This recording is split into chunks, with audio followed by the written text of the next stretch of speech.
Hi, I'm Douglas Taylor, otherwise known as the Phantom Poet. Phantom. Yes, I'll tell you the story later. Um, okay, this poem is called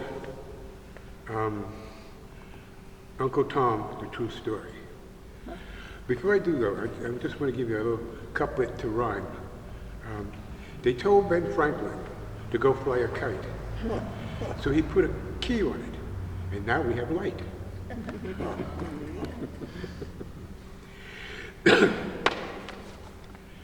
Uncle Tom, The True Story.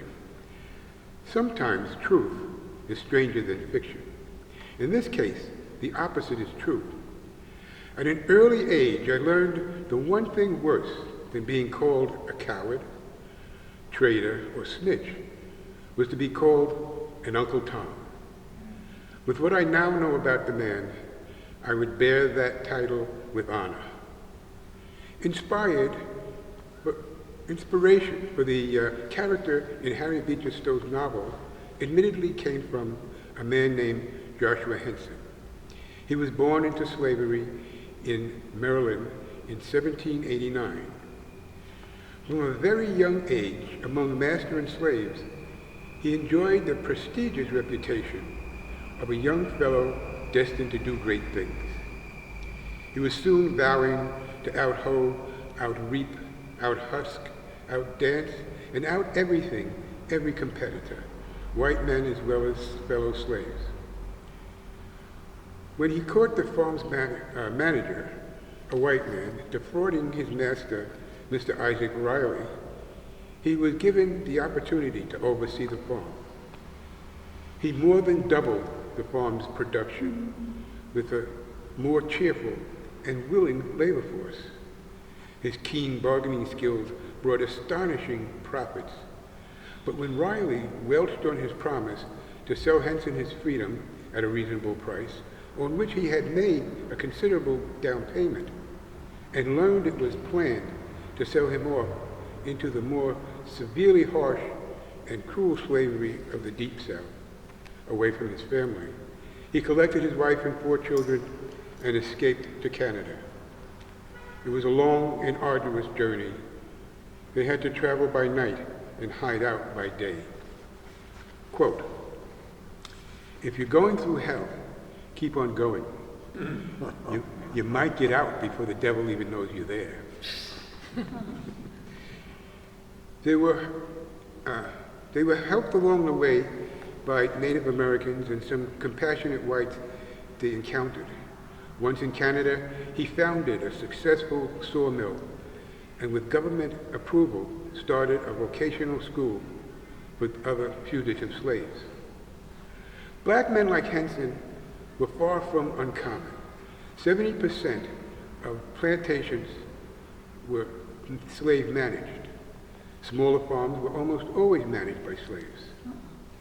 20% of adult male slaves in Charleston, North Carolina were blacksmiths, carpenters, coppers, shoemakers, and other skilled artisans.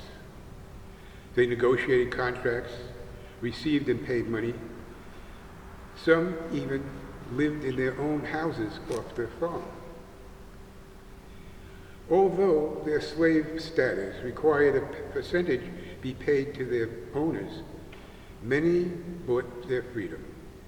Of course, this did mean that 74% was still unskilled labor, subject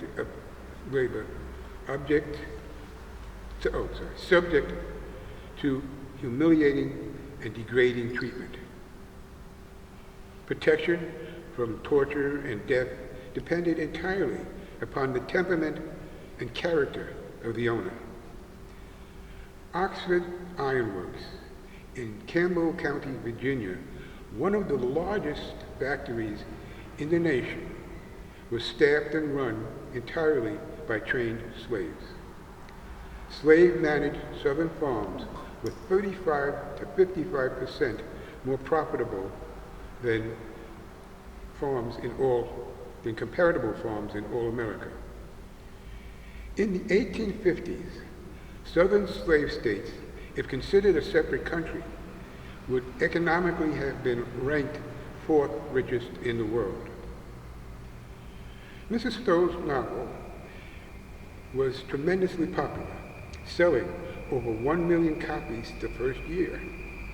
But it had a negative effect as well. Productions under the same title started popping up all over the country. These blackface stage shows transformed the strong, noble, and faithful character of Stowe's book into an old, exaggerated, subservient slave.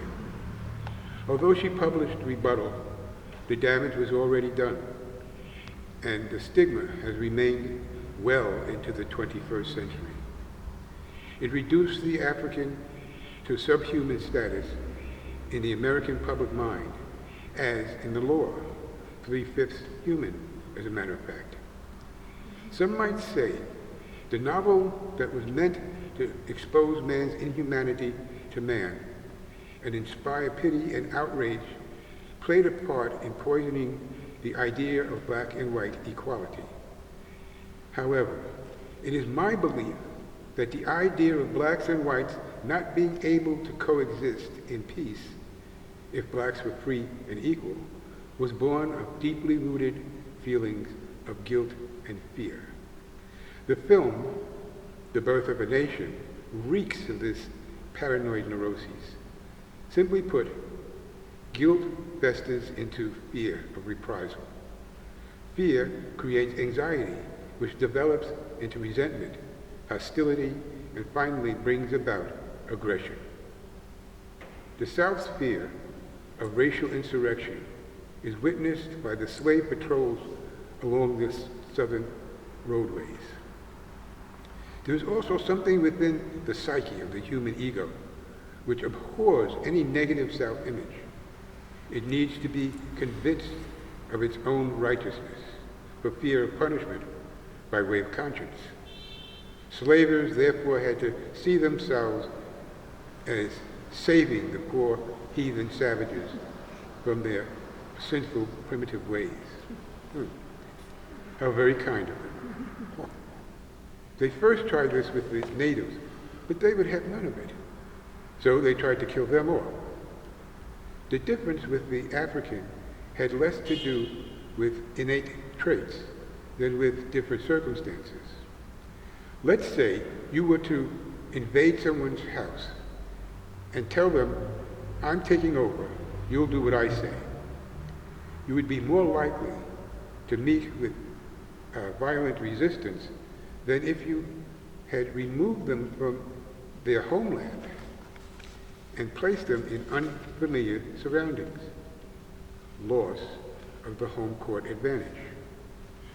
At any rate, their benevolent delusion is belied by the persistent fear of being murdered in their sleep. One does not usually expect retribution for acts of kindness without the unconscious awareness that there is no righteous justification for the subjugation of any species, least of all one's own. Considering the economic benefits of the South, of slavery, particularly for the South, it is easy to understand the vehemence of resistance toward abolition across the nation. To prevent them from experiencing compatibility, separation of the races was enforced by the harshest methods: violence, sadistic intimidation, predation, and an unceasing campaign of terrorizing blacks and whites. With the Prohibition of Slave Import Act in 1807 began a slow but steady increase in the cost of slaves. By the late 1850s, $1,500 for a prime slave was so common that some historians and sociologists suggest that it was becoming cost prohibitive. I find it ironic that the assassination of President Lincoln, who favored a reconciliation with the South that would heal the nation, was the primary cause of the vindictive and punitive Reconstruction that followed. and it was the so-called emancipated slave that bore the brunt of the cost. I'd just like to say, imagine what $1,500 in the 1850s would be in today's money. That it's really getting expensive. This poem is attributed to, no, it's I say in answer to Florida's Governor DeSantis, who is trying to rewrite history before our very eyes and make believe we don't see it. And that's it for today. Thank you. Thank you. Thank you.